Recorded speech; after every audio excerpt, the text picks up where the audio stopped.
कैसा हो अगर आपको 14 महीने तक बीच समंदर में एक छोटी सी नाव पर छोड़ दिया जाए और उस नाव का कंट्रोल भी आपके हाथ में ना हो, ना ही आप किसी बाहरी दुनिया से संपर्क कर पाएं और ना ही आप 14 महीने तक किसी इंसान की शक्ल देख पाएं, ना ही आपके सर के ऊपर छत हो और ना ही सोने के लिए समतल जमीन, ना ही खाने के लिए खाना हो और ना ही पीने के लिए पानी हो, तो सिर्फ एक चीज, दूर तक फैला हुआ तूफानों से भरा नीला समंदर।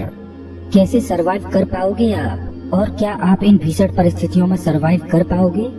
इसकी कल्पना मात्र ही रोएं खड़े कर देती है कि कोई कैसे सरवाइव कर पाएगा ऐसी भीषण परिस्थितियों में। लेकिन इस वीडियो में हम जानेंगे एक ऐसे व्यक्ति के बारे में जो अनजाने में पैसिफिक ओशियन में खो गया और उसे ना चाहते हुए भी ऐसी परिस्थितियों का सामना करना पड़ा।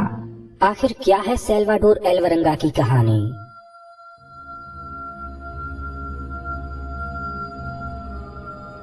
क्या आप जानते हो कि अगर पृथ्वी पर जितनी भी जमीन मौजूद है उस सबको मिला दिया जाए, उससे भी 3 गुना बड़ा है पैसिफिक ओशियन।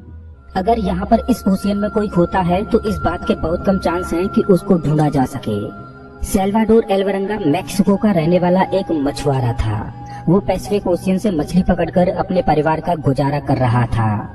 रोजाना की ही तरह 17 नवंबर 2012 को एल्वरंगा अपने एक दोस्त कोर्डोबा के साथ मछली पकड़ने के लिए समुद्र में गया। जिस बोट में वो मछली पकड़ने जा रहे थे वो केवल 7 मीटर लंबी थी। उसके ऊपर कोई भी छत नहीं थी और न ही उसमें कोई कमरा था। उस बोट में एक छोटा सा आइस बॉक्स था जिसमें उनको मछली पकड़ कर रखनी थी और बोट को चलाने के लिए एक छोटी सी मोटर लगी हुई थी। वो दोनों मछुआरे पहले से ही जानते थे कि समुद्र में तूफान आने वाला है, लेकिन मछली पकड़कर ज्यादा रुपए कमाने के लालच में वो फिर भी समुद्र में उतरे। उन्होंने रिस्क लिया और वो किनारे से 120 किलोमीटर दूर पैसिफिक ओशियन की ओर बढ़े। रात के 1 बजे वो दोनों तूफान की चपेट में आ गए। तूफान की वजह से उन्होंने मछली पकड़ने के लिए जो जाल बिछाए थे वो काट दिए और समुद्र में ही छोड़ दिए और वो बोट को किनारे की तरफ दौड़ाने लगे। 6 घंटों तक उन्होंने लगातार बोट को किनारे की ओर भगाया और वो किनारे से महज 24 किलोमीटर दूर थे और उन्हें जमीन पर मौजूद पहाड़ों के शिखर दिखाई दे रहे थे। लेकिन तभी बोट को चलाने वाली मोटर खराब हो गई। लेकिन बोट में लगा रेडियो अब भी काम कर रहा था और उन्होंने रेडियो की सहायता से अपनी लोकेशन अपने बॉस को बताई। उसके बॉस ने कहा कि वो उनको लेने आ रहा है, लेकिन उनके रेडियो की भी बैटरी डाउन हो गई और उनका रेडियो भी ऑफ हो गया। सोचो कि उस समय वो लोग कितने फ्रस्ट्रेट हुए होंगे कि वो बोट को कहीं ले जा भी नहीं सकते और उनका बाहरी दुनिया से भी संपर्क टूट गया। जमीन नजदीक ही थी और उन्हें क्षितिज में खड़े पहाड़ नजर आ रहे थे, लेकिन विपरीत दिशा में चल रही हवा उनकी बोट को किनारे से दूर बहाने लगी और क्षितिज में दिखाई दे रहे पहाड़ धीरे धीरे गायब होने लगे और उनकी बोट गहरे समुद्र की ओर बढ़ने लगी।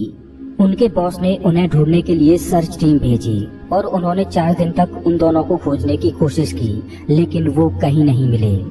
हार मानकर उनके बॉस ने उन्हें ढूंढना बंद कर दिया। 5 दिनों में हवा का बहाव उन्हें किनारे से 450 किलोमीटर दूर बहा ले गया। उन दोनों के सामने चारों दिशाओं में केवल नीला समंदर था और इतने बड़े समंदर में उनकी बोट बहुत छोटी थी जिसको आसमान से ढूंढ पाना संभव नहीं था। उनके पास ना तो कोई फ्लेयर गन थी और ना ही कोई ऐसी डिवाइस थी जिससे सिग्नल भेजकर वो मदद मांग सकें। ऐसी सिचुएशन में उनका भोजन था मछलियाँ, कछुए और समुद्री पक्षी। उन्हें समुद्र में बहती हुई प्लास्टिक की बोतल्स मिली जिनको उन्होंने इकट्ठा किया और जब भी बारिश होती तो वो उन बोतलों में बारिश के पानी को स्टोर कर लेते। लेकिन जब बारिश नहीं होती तब उन्हें ज्यादातर कछुओं का ब्लड पीकर या खुद का यूरिन पीकर प्यास बुझानी पड़ती।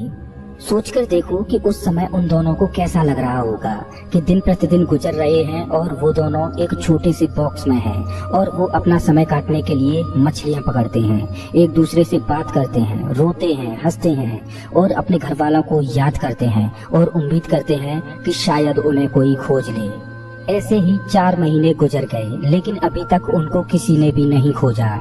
4 महीनों बाद एल्वरंगा के दोस्त कोर्डोबा ने जीने की आस छोड़ दी और इस वजह से उसने खाना पीना भी बंद कर दिया और परिणाम स्वरूप उसका शरीर कमजोर होता गया। कोर्डोबा इतना कमजोर हो गया कि उसकी जीवन लीला ही समाप्त हो गई। ये सोचकर रोए खड़े हो जाते हैं कि उस समय क्या बीती होगी एल्वरंगा पर। उसका इकलौता साथी भी उसका साथ छोड़कर जा चुका था। अब विशाल पैसिफिक ओशियन में एल्वरंगा अकेला था। अपने दोस्त की मौत के 4 दिन बाद एल्वरंगा ने भी जीने की आस खो दी और उसने सुसाइड करने की सोची, लेकिन एल्वरंगा का फेथ उसको ऐसा करने की इजाजत नहीं दे रहा था। लेकिन फिर एल्वरंगा ने जिंदगी से लड़ने की कोशिश की और किसी न किसी तरीके से अपने आप को जिंदा रखने के लिए सरवाइव करता रहा। अभी आप जो मैप देख रहे हो, इसमें एल्वरंगा मिडिल ओशियन में कुछ यहाँ पर था। इस एरिया में शिप कभी कभार आया करते हैं। लगभग 8 महीनों बाद एक कार्गो शिप वहाँ से गुजरी। एल्वरंगा ने खड़े होकर इशारे भी किए, लेकिन शिप सीधी निकल गई और किसी का भी ध्यान एल्वरंगा की ओर नहीं गया। सोचकर देखिए कि एल्वरंगा के लिए वो क्षण कैसा रहा होगा कि महीनों से वो जिस घड़ी का इंतजार कर रहा था, वो घड़ी आई भी और किसी ने उसकी तरफ ध्यान भी नहीं दिया और वो फिर से समुद्र में अकेला रह गया। कितना फ्रस्ट्रेशन वाला समय रहा होगा उसके लिए। वो 11 महीनों में एल्वरंगा अपनी छोटी सी बोट में 8000 किलोमीटर ट्रेवल कर चुका था और इस जर्नी में उसने कड़ाके की धूप और तूफानों का सामना किया।